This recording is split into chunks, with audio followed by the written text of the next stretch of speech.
On n'a pas peur qu'on sera encore détruit un jour. Il faut avoir cette peur.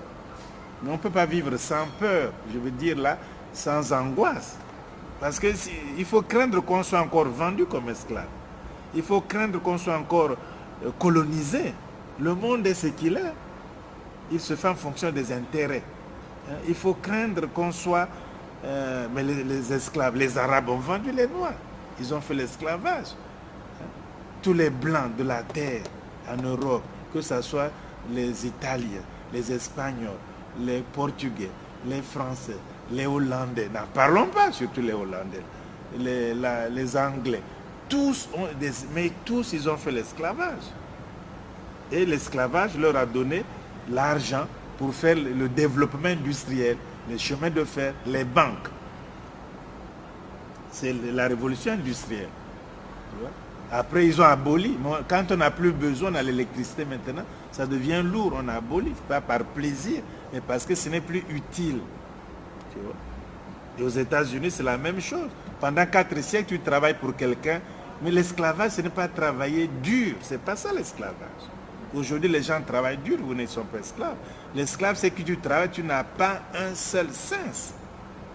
Oui, tu n'as pas de salaire. Tu n'es pas payé, c'est un travail gratuit pendant 4 siècles.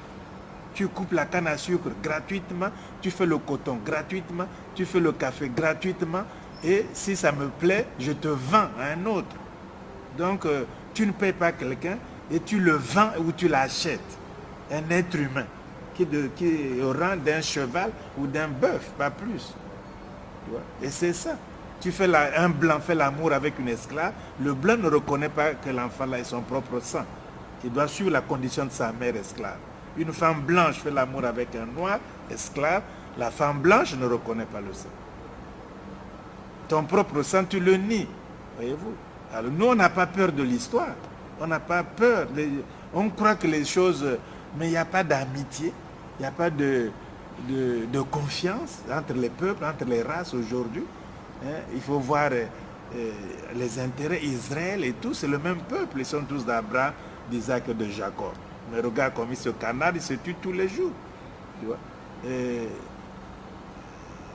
Les 8, qu'est-ce qu'ils font? Les banques mondiales, qu'est-ce qu'ils font? Le Fonds international. Tu as déjà vu une banque se développer pour quelqu'un? Une banque fait l'argent pour elle-même. Et on te prête l'argent, ils envoient leurs experts avec cet argent-là. À la fin, tu as des dettes, tu ne peux plus payer. Donc, nous avons colonisation. On a traite négrière, travail gratuit en tant qu'esclave, colonisation. Et puis, on doit des dettes. Tous les États africains sont endettés. Mais écoutez, mais vous ne réfléchissez pas. Esclave pendant 4 siècles, colonisé pendant un siècle, divisé à Berlin. Les zones d'influence, les bases militaires, les zones culturelles, francophonie, anglophonie, lusophonie, toutes ces choses-là. Bon. Des dettes après 50 ans d'indépendance. Aucun État ne peut payer les dettes. Mais vous croyez l'apartheid?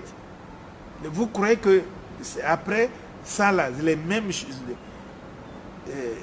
d'où ça vient là? Ils vont changer. Ils vont dire on vous embrasse et c'est fini maintenant.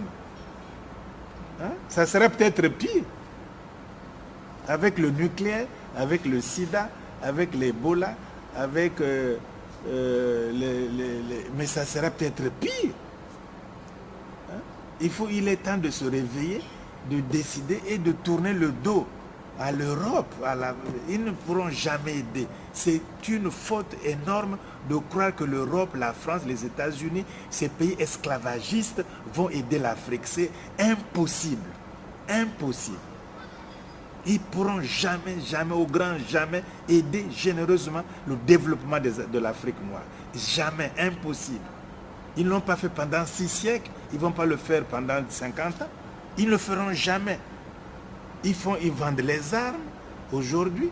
Est-ce que ça nous tend vers le changement? Même les enfants des présidents vendent les armes. Ce n'est pas moi qui le dis, c'est la presse même. L'enfant de Mitterrand a vendu les armes en Angola. Donc, on ne lui a rien dit à l'époque. Et vous croyez que c'est ça le changement? Bon, on prend le diamant. Qu'est-ce qui se passe au Zaïre où tous les outils ou tout qui se battent? Hein? On cherche le diamant. On cherche le pétrole au Congo. On cherche tout. Mais vous croyez que la tendance va finir? Mais quand on vous prend l'uranium au Niger, quand c'est fini, on dit bye bye. Ouais. Mais ça ne va pas changer. Il ne faut pas croire que l'Europe, ce n'est pas du racisme, hein, c'est la vraie vérité. Eux le disent. Moi, j'aurais été blanc européen, que je n'aurais pas travaillé pour l'Afrique. Pourquoi? Pourquoi vous voulez leur demander qu'ils le fassent? Hein? Donc, les Européens, de façon générale, ils n'aideront jamais, au grand jamais, je signe et persiste, l'Afrique noire. Jamais. Et c'est une illusion des Africains de croire que ces gens-là, l'Europe va les aider. C'est impossible. Ce n'est même pas dans leur philosophie ou leur vision. Ils n'y pensent même pas, à part les bons mots pour berner les Africains naïfs qui y croient. Nous, c'est la Renaissance, c'est tout. Mais eux, ils veulent que ça soit comme eux, leurs canons, leurs trucs. Et puis nous aussi, non, il faut briser aussi ce monopole de l'explication de soi. Nous, on ne les explique pas. Pourquoi ils veulent nous expliquer? Il faut briser ce monopole qu'ils ont, espèce de tutelle, ce que Cheikh Anta Diop appelle la tutelle intellectuelle. On a besoin d'une tutelle intellectuelle. Si Obenga te dit ça, tu dis, oh Obenga, après tout, est-ce que c'est sûr même? Bon, maintenant, un gars qui a 23 ans, parce qu'il est blanc, il te dit, tu y crois. Et moi qui suis 4 fois plus vieux que lui, je te dis, tu n'y crois pas. Et qui a plus d'expérience. C'est la tutelle. Quand ça vient d'un blanc, c'est génial.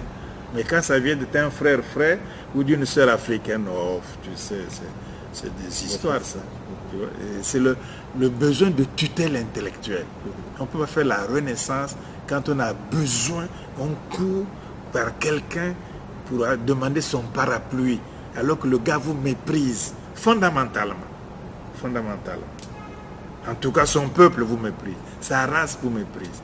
Et ils l'ont montré à travers l'histoire. Alors, ce n'est pas la peine de faire amitié avec eux. Moi, je ne suis pas ami avec eux, ils le savent. Ils me respectent, je le respecte. Et on discute. Mais être ami avec eux, non. C'est trahir l'Afrique. Ça veut dire quoi? Ami avec eux, manger, rigoler, dire oh, ça va, comment? Mais ça veut dire quoi? Que je n'ai plus de problème, qu'ils ne m'ont plus mis dans l'enfer dans lequel je me trouve aujourd'hui. Ces gens vous ont mis dans l'enfer. Aujourd'hui, nous sommes des malheureux, des parias. Alors que nous avons bâti l'Europe, nous avons bâti les États-Unis.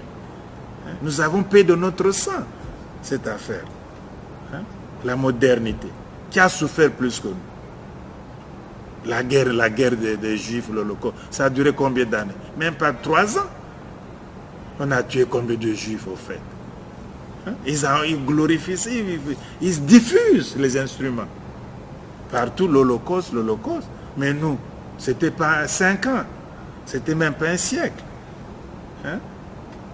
Et on dit, on est con, évidemment, c'est lourd. C'est un poison lourd. Mais beaucoup ont résisté aussi à travers le temps. Ils préféraient mourir que d'être ceci. Ils ont fait la guerre, les Toussaint, les Noirs américains, tout le monde s'est battu sur le continent, ou ici, ou même partout les esclaves. Les gens qui étaient dominés, colonisés, l'apartheid, les Stébiko sont morts. Les gens luttaient partout. Les Mandela étaient en prison pendant des siècles, pendant des années en tout cas. Donc partout, les gens ont rejeté l'oppression, ont rejeté la domination. Partout, au Brésil, dans les Antilles, aux Amériques, en Afrique, partout là où ils sont, partout. Les Africains qui résistent, qui veulent faire des compromis, perdent leur temps. Il ne faut même pas discuter avec eux. Donc on va trop loin, qu'il faut qu'on dialogue quand même, qu'il faut quand même pas condamner tout le monde. Il faut faire ceci. Oh, mais tout ça, est-ce que c'est utile même de discuter? Ça perd le temps. On ne discute pas de ces choses. Ils ne comprennent pas, ils seront isolés. D'ailleurs, leurs maîtres vont aussi les rejeter.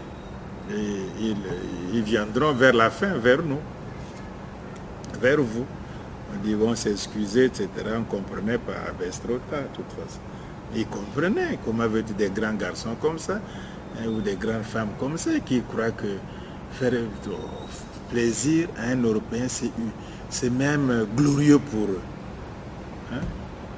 Alors finalement, il croit que ça c'est les Obenga, c'est quand même un extrémiste. Même Cheikh Anta Diop n'était pas comme ça. Bon, etc. Bon, tu vois, il est frustré.